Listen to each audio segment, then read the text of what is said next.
MP সাহেব এবং টিউনি সাহেবের সাথে আমরা আলাপ করছি এবং ওনাদের কাছে আমাদের যে ধরনের যে ছিল অভিযোগ ছিল, আমরা এই অভিযোগ ওনাদের কাছে জমা দিয়েছি এবং কালাম সাহেব আমাদের কাছে উনি আশ্বস্ত করছেন যে আমি এটা দেখব, আমি এটা সমাধান করে দিব।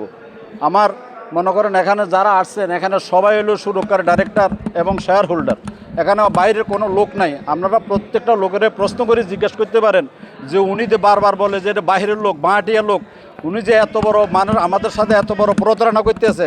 আপনারা সাংবাদিক বাইরে আছেন, আপনারা ওনাদেরকে জিজ্ঞেস করেন যে এখানে বাঁহাটিয়া লোক আসছে না, কোনো মনে করেন যে আমরা সুরক্ষার শেয়ার হোল্ডার আসছে, আপনারা জিজ্ঞেস করেন।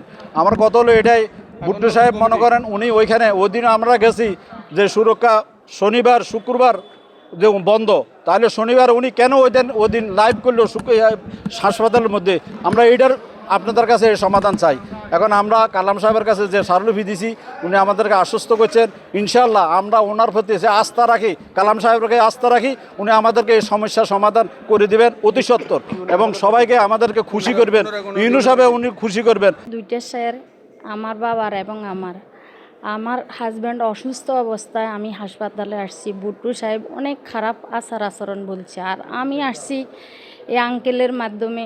উনি আমাদের কোনো মূল্যায়নে করে না এবং আমাদের থেকে হাওলাত অনেক টাকা আনছে, এই টাকাটাও আমরা চাইলে দেয় না। শালম ভুট্টো মিয়ার ঠেলা দেয়, ভুট্টো মিয়া শালমের ঠেলা দেয় এবং ডেট দিয়ে আর ফোনও ধরে না এবং অনেক চেক দিছে, ওনারা কোনো রেসপন্সই করে না। এখন আমার হাজব্যান্ড মারা গেছে, এখনও আমার সাথে মানে যে আচরণ করে এইগুলো বলার আমার হাওলাচ্ছে টাকাটা দিতে, কার শেয়ারের টাকাটা উনি কীভাবে অনেক বছর আমার 9-10 বছর চলে আমার শেয়ারের টাকাটা। আমরা 2008 সাল থেকে আজকে 2026 সাল প্রায় শেষ, আমরা সুরক্ষার সব পরিচালক এখানে আসছি। আমরা ওই দিন গিয়ে শনিবারও আমরা পরিচালকের সুরক্ষা হাসপাতালে আসছি, কিন্তু একবার নয় দুইবার নয় বারবার আসাদুজ্জামান ভুট্টো সাহেবকে আমরা ব্যবস্থাপনা পরিচালক রাখার কারণে উনি আমাদেরকে কান চাবি ধরেই পুরো এলাকার মধ্যে আমাদেরকে ঘুরাচ্ছে। এ কথা বললে সে কথা বলে, শাহ আলম বললে, শাহ আলমের কাছে ফোন দিলে ভুট্টো বলে, ভুট্টোর কাছে ফোন দিলে হয়ে যাবে। উনি আমাকে আরেকটা কথা বলে, হুজুরকে রাখছি মুনাজাত দেওয়ার জন্য আর শুধু মিলাদ পড়ার জন্য, হুজুর কেন খেপে গেল? আমরা তো টাকা পয়সা দিয়েছি শুধু মিলাদ আর মুনাজাত দেওয়ার জন্য নয়, আমরা ওনার কাছে হক চাইছি। কেন কোরআনে লেখা হয়েছে হুক্কুল্লাহ আর হুক্কুল ইবাদ, আল্লাহর হক আল্লাহ মাপ দিবে, বন্দার হক আল্লাহ মাপ দিবে না। এখানে একজন নয়, কমপক্ষে 200 পরিচালক আছে এবং 1000-এর উপর শেয়ারদার আছে।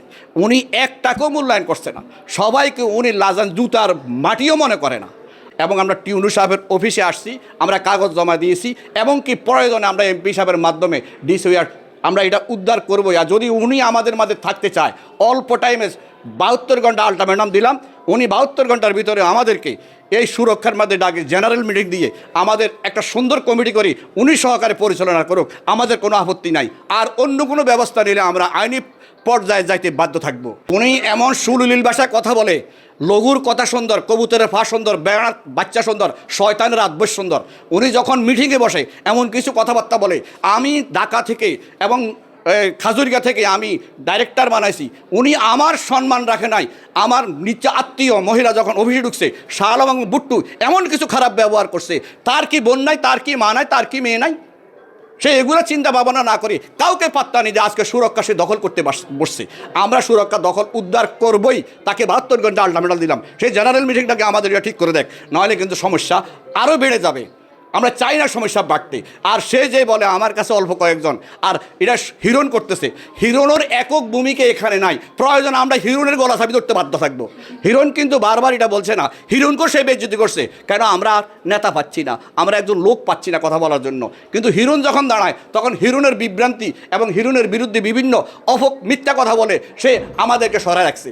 আজকে সে, কালকে আমরা মিটিং করেছি, শনিবারে মিটিং করেছি, আজকে আমরা উপজেলা আসছি, সে আজকে আমাদেরকে মোবাইলে মেসেজ দিয়ে বলতেছে আমি 6টা থেকে আর এই কি 11টা থেকে 6টা পর্যন্ত সুরক্ষা আসে, আপনারা কি আসবেন আসেন। এতদিন কোথায় ছিল সে? সুরক্ষা চাবি কি তার একক? সুরক্ষা বন্ধ করে সে কোথায় চলে গেছে? সুরক্ষা শাহ আলমকে বন্ধ করে চলে গেছে, শাহ আলমকেও সে বলছে বন্ধ করে চলে আসো। তাহলে আমাদের প্রত্যেকটা ইটের কোনায় কোনায় প্রত্যেকটা টাকা আছে, আমাদের সুরক্ষার প্রত্যেকটা দাবি, প্রত্যেকটা ভাইয়ের দাবি, ভাইয়ের দাবি, বোনের দাবি, বাপের দাবি, এখানে সুরক্ষা একক ভূমিকা উঠে নাই। 1,500 মানুষ দিয়ে সুরক্ষাটা উঠছে, উনি একক ভূমিকা, ওনার অ্যাকাউন্টে সব টাকা যাইয়া উনি খাচ্ছে আর আমাদেরকে বাটপারি করে সরা রাখছে। আমরা ভুট্টোর এখনও সমাধান চাই, তাকে আমরা এখনও বলছি আমাদেরকে সরলভাবে জেনারেল মিটিং ডাক দিয়ে আনেন, আর নইলে কিন্তু এটার বিয়ের ব্যবস্থা আমরা করতে বাধ্য থাকবই। আর কোনো প্রশ্ন আছে আপনাদের? আমরা এখানে বিনিয়োগ করেছি। আমি মোহাম্মদ জসিমউদ্দিন, লাকসাম বিসমিল্লাহ জুয়েলার্সের মালিক। আমি প্রবাসে ছিলাম দীর্ঘ 17 বছর। প্রবাস থেকে আমি 2012 সালে এখানে 2টা ডাইরেক্টরশিপ নিয়েছি। আমার 10 লক্ষ টাকা বিনিয়োগকারী। এখানে আমি বুট্টু ভাইকে একটি প্রশ্ন দেখতে যাই। উনি ভিডিও লাইভে এসে বলছেন যে এখানে যারা এই প্রোগ্রামগুলো করে তারা নাকি কেউ ডাইরেক্টরশিপ না, বেশিরভাগই ভাড়াটিয়া। আমি এর তীব্র প্রতিবাদ জানাচ্ছি। এই জন্যই জানাচ্ছি কারণ আপনি যে অন্যায় করতেছেন সেটা আপনি নিজে বুঝতেছেন। কারণ হচ্ছে আপনি ইসলামের কথা বলেন, ন্যায়ের কথা বলেন, জান্নাত জাহান্নামের কথা বলেন, কিন্তু বাস্তবে আপনার সাথে কোনো মিলে না। কারণ হচ্ছে আমানত এমন একটা জিনিস, আপনি অক্ষরে অক্ষরে 5 to 5 মানুষকে হিসাব দেওয়া এটা জরুরি হয়ে গেছে। আপনি একটি দলের ভাবমূর্তি নষ্ট করতেছেন, আপনি একটি দলের আধিপত্য করেন, কিন্তু দেখা গেছে কার্যক্রমে আপনি ওই দলের সাথে কোনো সম্পৃক্ততা আমরা দেখতে পাই না। আমরা এটাকে তীব্র নিদান জানাচ্ছি। এজন্য জানাচ্ছি আমাদের সুরক্ষা হসপিটালের সকল বিনিয়োগকারীদের আমানত আপনি ফেরত দেবেন এবং একটি কমিটির মাধ্যমে এই সুস্থ সমাধান দিবেন। আমরা এমপি মহোদয়ের নিকট লাকসাম মনোরগঞ্জর মাটি ও মানুষের নেতা জনাব আবুল কালাম সাহেবকে আমি ব্যক্তিগতভাবে বলবো, আপনি আমাদের এই সুরক্ষা হসপিটালের বিষয়ে একটু আমাদেরকে সময় দিন, আমাদেরকে একটু বসার ব্যবস্থা করে দিন।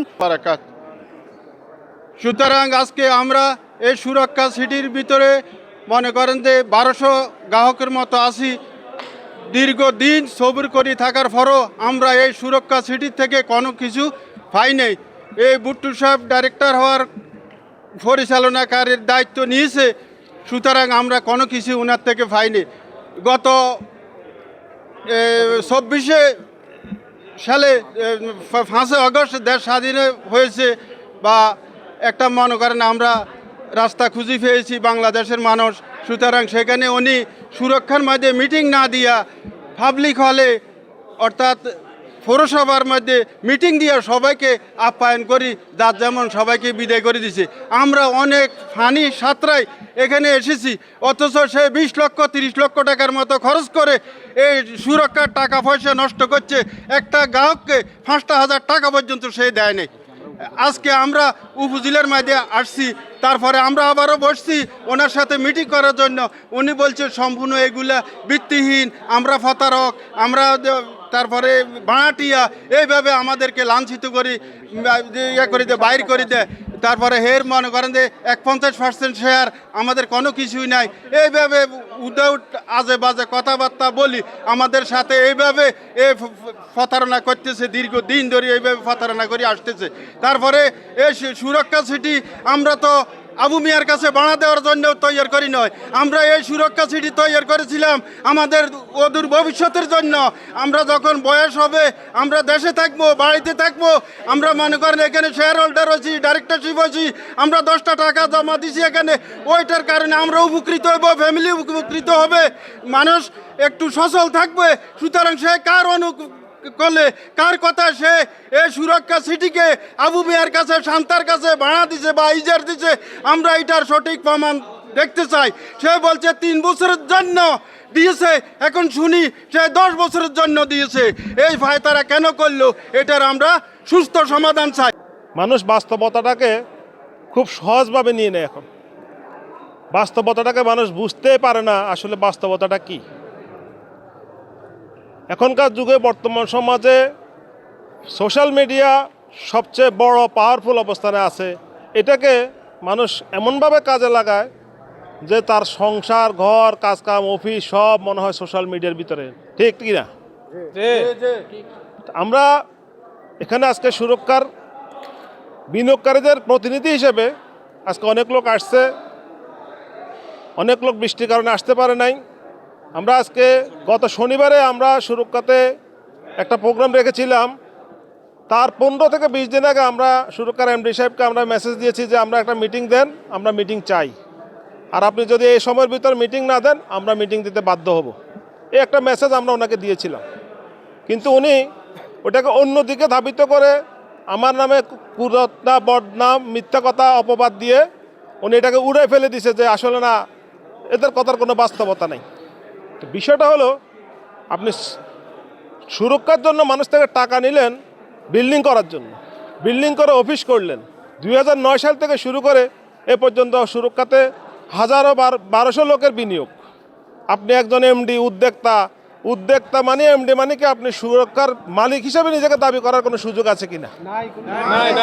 সেখানে আমরা মিটিং দিয়েছি, আপনাকে নোটিশ করেছি যে আপনি মিটিংয়ে বসেন, আপনি বসলেন না। আমরা মিটিং দিলাম, সবাই আসলো, 145 জন সঠিক বিনিয়োগকারী, তাদের ডকুমেন্ট আপনি প্রমাণ সহ দেখাতে পারবো, ডকুমেন্ট সব আছে। তো উনি ওটাকে আমাদের মিটিং যাতে আমরা করতে না পারি, বিভিন্ন উসিলা ধরে আমাদেরকে যে মিটিং রুমের যে স্থান, সুরক্ষার 8 তলার যে হোটেল, ওখানে আমাদেরকে বসতে দেওয়ার সুযোগ দেওয়া হয় নাই, তালা মেরে দেওয়া হয়েছে মানুষকে যাতে বসতে না পারে। আপনি মিটিং করতে দিলেন না, আমরা মিটিং চাইলাম, আমরা বসতে চাইলাম, বসলেন না। এখন আমাদের অধিকারের কথা বললেই আপনি আওয়ামী লীগের ট্যাগ, বললে আপনি দুর্নীতিবাজ, অর্থ আত্মসাৎকারী, আমি ষড়যন্ত্রকারী, আন্দোলনকারী, কে বিএনপি, কে জামাত, কে আওয়ামী লীগ, লাকসামের মানুষ সবাই চিনে। এগুলো বলার মতো কোনো সুযোগ এখন আর আপনার কাছে নাই। আপনি লাকসামের একজন সম্মানিত ব্যক্তি, সম্মান যদি আপনি বুঝতেন, সবাইকে ডাকতেন, আসেন, কেন আসছেন, আমরা কথা বলি, বসেন, কেন আসছেন দেখে আপনার ডকুমেন্ট দেখান, আপনি কি জন্য আসছেন, আপনি বলতে পারতেন। আপনি না বলে তাদেরকে বলছেন সারা সব ভাড়া করা লোকের টাকা দিয়ে কি শুরু হয়েছে? তাহলে আপনি কথা অপমান করছেন তাদেরকে। আমার কথা হলো এখনো সময় আছে। আমরা আজকে আসছি এখানে সুরক্ষার সবাই, আমি এই সুরক্ষার যদি কোনো অপরাধ করে থাকে, আমার মাধ্যমে যদি কারো ক্ষতিগ্রস্ত হয়ে থাকে, আপনারা সবাইকে ডাকেন, জেনারেল মিটিং কল করেন, সবার সামনে উপস্থিত প্রমাণ করেন যে আমার দোষ থাকলে আপনি আমাকে, আমার জন্য আপনি আমার বিরুদ্ধে কথা বলে সুরক্ষার 1100 লোকের ক্ষতি করার আপনার অধিকার আপনার নাই। তাহলে আপনি বসতে, আপনার ভয় কোথায়? আপনি বসেন, আপনাকে বসতে হবে, বসার বাধ্যতামূলক। টাকা আপনি যেরকম এখানে বিনিয়োগ করছেন, আপনার আনুপাতিক আপনাকে বুক করার অধিকার আপনার আছে। আপনি সম্মানিত ব্যক্তি, উদ্যোক্তা অনেক কিছু করে, সবাই উদ্যোক্তা সব কিছু করতে পারে না। উদ্যোগ নেবে, বাস্তবায়ন সবাই মিলে করবে। আজকে এই প্রতিষ্ঠান 2009 সাল থেকে 24 আগস্ট পর্যন্ত মানুষ খুব নীরবে ভয়ে কথা বলে নাই, বিভিন্ন সমস্যার কারণে আসে নাই, কথা বলে নাই। এখন সবাই কথা বলার সাহস হয়েছে, সুবিধা হয়েছে, সুযোগ হয়েছে। এখন কথা বলবে, সবাইকে নিয়ে বসবেন, কথা বলবেন, লাভ লস হবে, লাভের হিসাব দিবেন, সব কিছু করবেন। এটা আপনার প্রাতিষ্ঠানিক নিয়ম। আপনি নিয়ম তক্কা করে আপনি একজনের উপর দোষ চাপাই দিয়ে 17টা বছর হিরণ সব করে, হা কি একটা রঙ্গমঞ্চ। হিরণের কথা বলে 1200 লোককে আপনি দিলেন বঞ্চিত করে। হিরণের তাহলে আপনার দোষটা আর আমার উপরে টাকায় দিয়ে আপনি নিজে সাধু সাজেন, তা আমারও বাদ দিয়ে আপনি মিটিং করেন, দেখে আপনি 1200 লোক সিদ্ধান্ত দেখ, জেনারেল মিটিংয়ের ঘোষণা দিবেন, জেনারেল মিটিংয়ের মাধ্যমে সিদ্ধান্ত হবে কার দোষ কি হয়েছে না হয়েছে। নতুন একটা কমিটির গঠনের মাধ্যমে সব কিছু সমাধান হবে, এর বাইরে আর কোনো কথা হবে না। আজকে আমরা প্রমাণ করব আপনার কাদেরকে ভাড়া দিয়ে বলছেন, আপনি কাদেরকে বলছেন ভুয়া, কাদেরকে বলছেন ভাড়া করার লোক, আপনি প্রমাণ করেন। প্রত্যেকের ডেস্কে ডকুমেন্ট নিয়ে আসছে, সবার কাছে ডকুমেন্ট আছে। ডকুমেন্ট আমরা এখানে দেখাতে বাধ্য না। আমরা জেনারেল মিটিংয়ের মাধ্যমে খুব শীঘ্রই আমরা আজকে আমাদের টিউনা ম্যাডামের মাধ্যমে এমপি মহোদয়ের কাছে আমরা কাগজপত্র দিয়েছি। উনি আমাদেরকে আশ্বস্ত করেছেন 1 সপ্তাহের ভিতরে আমাদেরকে নিয়ে বসবেন। আমরা এমপি মহোদয়কে, আমাদের লাকসাম মনোরঞ্জন মাটি মানুষের নেতা, আমাদেরকে বিরোধী দল বলেন, সরকারি দল বলেন, কোনো কিছু উনি দেখে না। উনি বলছে যার যত সমস্যা নিয়ে আছে আমার কাছে আসবেন, আমি সমাধান করে দেবো। তো আমরা যদি আমাদের জনপ্রতিনিধির কাছে আমরা এই আশ্বস্ত পাই, আমাদের এটাই অনেক কিছু। আপনি আপনার অবস্থান থেকে যদি 1000 কোটি টাকার মালিক হয়, তাহলে আমাদের এখানে 25 কোটি 26 কোটি টাকার হিসেব কেন দিবেন না? আপনি যাই করেন, আমাদের কোনো আপত্তি নাই। আপনি কেন মানুষের নামে অপবাদ দিয়ে আপনার কাছে সবাই খারাপ, বিএনপি ভালো না, জামাত ভালো না, এনসিপি ভালো না, আওয়ামী লীগ ভালো না, ভালোটাকে এগুলো বাদ দেন। প্রাতিষ্ঠানিক নিয়মে আসেন, প্রাতিষ্ঠানিক কথা বলেন। জেনারেল মিটিং দিতে হবে সহসায়, কমিটি করে প্রতিষ্ঠান চলবে। আমাদের প্রতিষ্ঠান আমরা 17 বছর ধৈর্য ধরছি, আজকের লাভের হিসাব দিয়ে মানুষকে বিদায় করার জন্য না। লাভের টাকা দিয়ে মানুষ বিদায় করবেন আর মানুষকে হুমকি দিবেন, কেউ কমেন্টস করলে কমেন্টস করলে ডিলিট করে দিবেন, প্রতিষ্ঠানে জবাব দিবেন না, ব্লক করে দিবেন। এগুলো আর দিন শেষ, মানুষ এগুলো খায় না। ঠিক আছে, আমরা আমাদের জনপ্রতিনিধির কাছে আমরা দরখাস্ত দিচ্ছি, আমাদের পূর্ণাঙ্গ কমিটির মধ্যে আমাদের প্রতিষ্ঠান বিনিয়োগকারীদেরকে বুঝিয়ে দিতে হবে। কোনো কথা নাই, কোনো গোপন মিটিং, কোনো চালাকি হবে না। এমপি মহোদয়ের মাধ্যমে আপনি এমপি মহোদয়ের মাধ্যমে যাবেন, আমরা এমপি মহোদয়, আমাদের এমপি মহোদয় সাহেব আমাদেরকে পূর্ণাঙ্গ কমিটি করে আমাদেরকে প্রতিষ্ঠান বুঝাই দিবে। আমাদের আর কোনো দাবি নাই।